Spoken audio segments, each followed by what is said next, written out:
So I'm Jim Fazzackerly. I'm a veteran paramedic with a lot of teaching experience in the areas of CPR, first aid, and disaster preparedness. So I'm coming to you today to talk about a series of topics, and the first one that we're going to discuss is what to do during and before an earthquake. So for earthquake preparedness, there are about 4 important steps that I'd really like you to take to make you and your family better able to withstand one.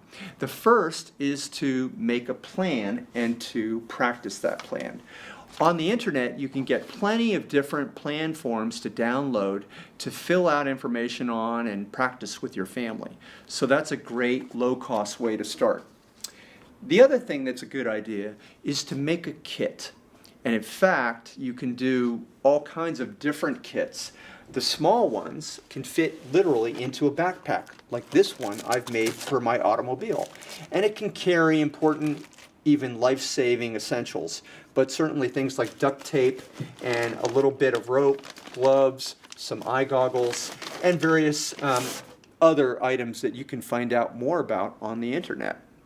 It's also good to have a kit in your home, which may be a larger container like a durable trash can type container. The third thing that's really important for you to do is to store food and water. You want to think about what is it going to take to feed my family and maybe some neighbors for about 3 days. And when it comes to water, each member of your family is going to need about 1 gallon of water per day. So plan on that and find some good sturdy containers to keep the water in. The fourth and very important thing is to get informed. And there are multiple sources that can help you with this. One of the easiest ones right here in Marin County is up on the internet called readymarin.org. You can go there and learn all kinds of easy to understand information about preparedness and what to do in case of an emergency. Literally at your fingertips. So when you're in an earthquake, that's a situation where you'll want to know some basic steps too. The first thing is you need to move away from anything that might shatter, such as a set of windows, or fall on you like a bookcase or a china cabinet, or something just large that's going to tumble. Don't try to hold these heavy things up, but rather move away from them. The other thing you want to do is duck, cover, and hold. That old phrase, believe it or not, is still a really good set of advice for basic rules of thumb on how to behave during an earthquake. You want to find a sturdy thing to crawl under, a table or a desk, and then hold on to the leg of that item when the shaking is going on. If you're outside during an earthquake, you want to move to an open area, such as maybe an open field or even a parking lot, but away from power lines and buildings, chimneys, trees, things that might fall and hurt you. And remember, you also want to try and duck, cover, and hold if you can. If there's a strong picnic table or even a bus bench, that's also another way to stay safe. And if you happen to be downtown during one of these quakes, you'll want to avoid tall buildings. And you can do that by stepping into the building doorway immediately when the shaking starts. Remember that lots of glass and potentially some debris is going to fall into the street during those quakes, and you want to be out of the way of that debris.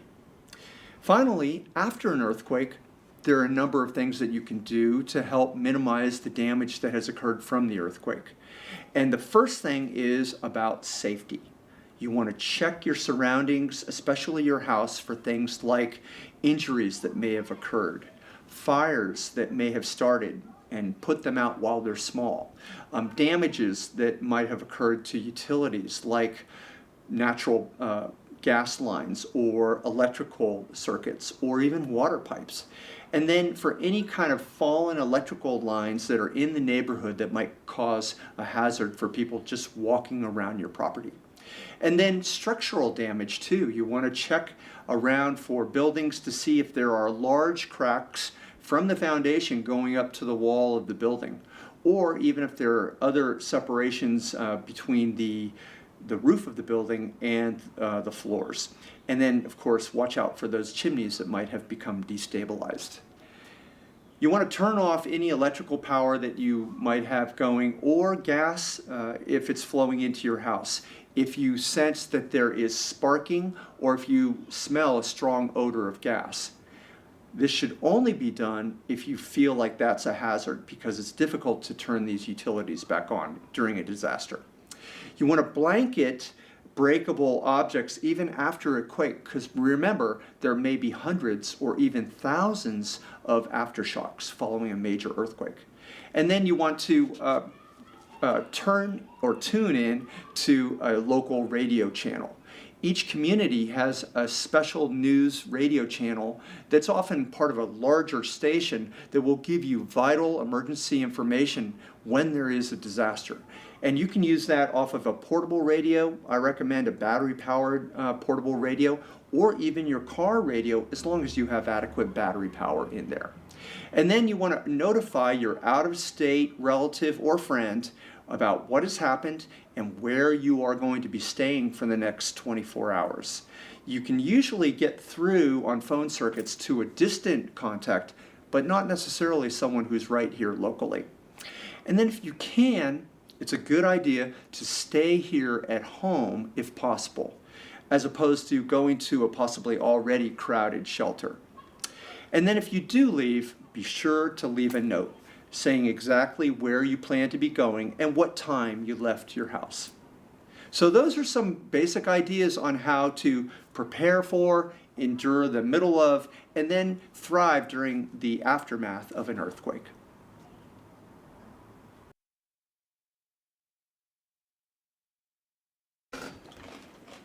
How was the food pantry this week? It's been great, really busy. Yeah, we've had a lot more people this week, last week, all spring it seems like. I know. I feel like this season is maybe the busiest season ever. Really? I don't know I what agree. the difference is, but Yeah, I don't know either. that's good to see people here. And Yeah. How about you? How's your volunteer it's position going? good. Today's busy. I think I have 3 people, 2 in Lagunitas, 1 in Woodacre. So I'm gonna go bring them, pack up the lunch after and go That's over nice. to their house. So That's nice. They probably enjoy having someone come by and yeah, it's check really on fun. them. Yeah, Yeah, that's good. I like them. Get to visit with them, with their cat. Totally. Yeah. But yeah, 3 today are 3 of my favorites. That's so great. Good. I like that. Oh. Can you hear that? Yeah, what is that? Sounds like a train coming through the eye. No. What's that? Okay. I don't think that's a train. Okay, I think we have an earthquake. I think I have this. Oh my god. Okay, we need to get underneath the table. And duck, cover and hold. And we need to get away from the windows. Okay.